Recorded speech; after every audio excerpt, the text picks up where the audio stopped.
if we were to have a mission in the game space, it's that we want to bring the player to make them a participant in the narrative. By bringing this character, Elizabeth, into the game, by having her with you pretty much for almost the entire game, we knew that if we didn't get her right, the game wouldn't be right. And she really is the emotional center of the game. This character, Elizabeth, she comes from a pretty dark place.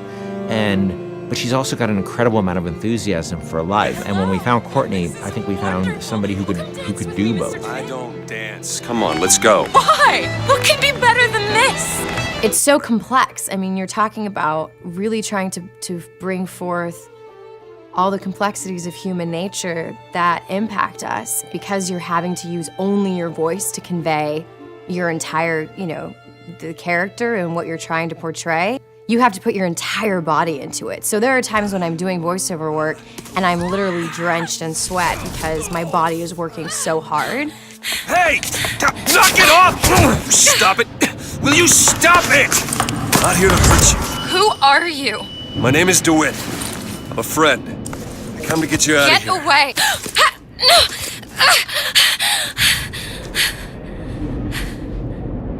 Are you real? It's not these one-note emotions, and I think that's what was so important to us as a collaborative team, to be really putting forth a narrative that was strong and that was complex and that was, reflective of how deep and the myriad of emotions that the human beings experience. She really had a sense of telling a story and having a conversation with no words. If you're watching a silent film, you understand what's going on and you don't need words. We saw her and Sean's like, by the way, this is the girl. I'm like, oh yeah, that's the girl, absolutely. I had to really rely on my imagination and rely on what I was being told by, the director. Weird for me to see myself, literally, every movement that I did. Yeah. I mean, I see myself in it. I mean, it might not be my face, but the thing is she's actually in a world. When I did it, I was in an empty room. Yeah. They put me out into this giant sort of basketball court, it looked like, with stuff taped out on the floor that was sort of like the imaginary, world.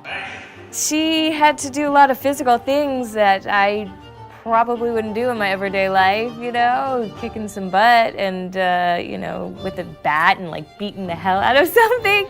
It just started to feel like it was my voice, I just really started to connect with it physically, and this voice was all one. I don't understand, how could we get there?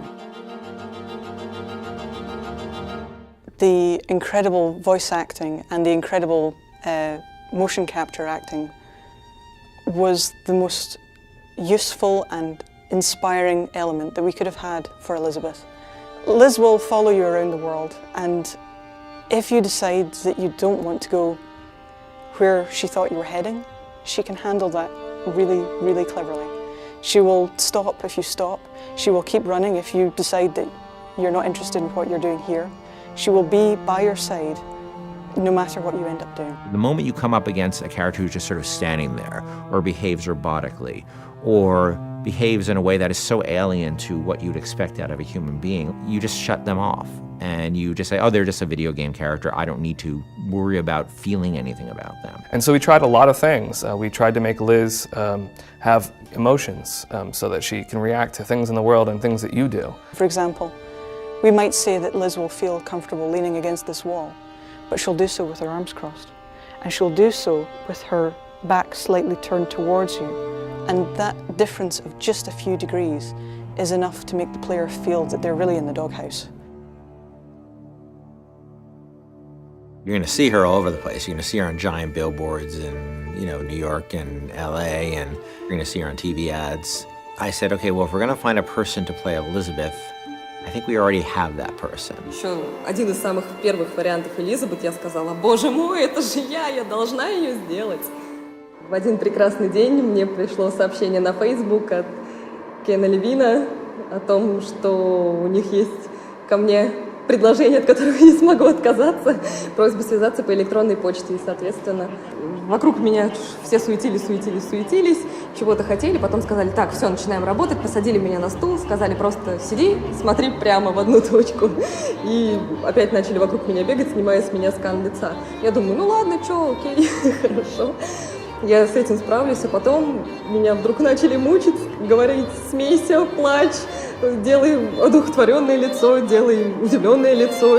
And all of a sudden we found this great character who existed in the space between the real world and the world of BioShock Infinite. There was a moment where we had people coming up to us and saying, Liz is awesome. I have a story to tell you about. And it was, everybody had their own unique stories because she was just doing systemic things. They could do the same thing twice. I actually get people telling me things that there's no way I could know about. Like, say there's one of the combats kicking off and they're having this incredible moment where they're running around the place and smashing someone in the face and blowing someone else up with a shotgun, and they've suddenly, a huge big boss man comes up and they just go click. Oh no. And then suddenly from the side, Liz goes, Booker, over here! You press the button, she throws it, you grab it and just go boom! And they come up to me and go, and it was amazing! It was like, yeah, me and Liz, we're gonna kick ass, nothing we can't do. That's right. Even if we just break that barrier sometimes, where people feel she's a friend or somebody going through this experience with them, then that would be very exciting for me. I really hope people fall in love with her. I fell in love with her. I forget she's not a real person sometimes, and I know Courtney really well, and I forget sometimes that that's Courtney's voice, and that's Heather's motion, and that's the team's other work, and she becomes a real person to me many times. And I think the reason we call her Liz internally is because she became a real person to us in a lot of ways. Elizabeth has been locked in her tower for however many years it was, and now instead she's going to be released from her secondary tower, which is our studio, and let loose in the world for real. And that's just an incredible feeling. Let's go! Come on, let's go! Come on, let's go right now!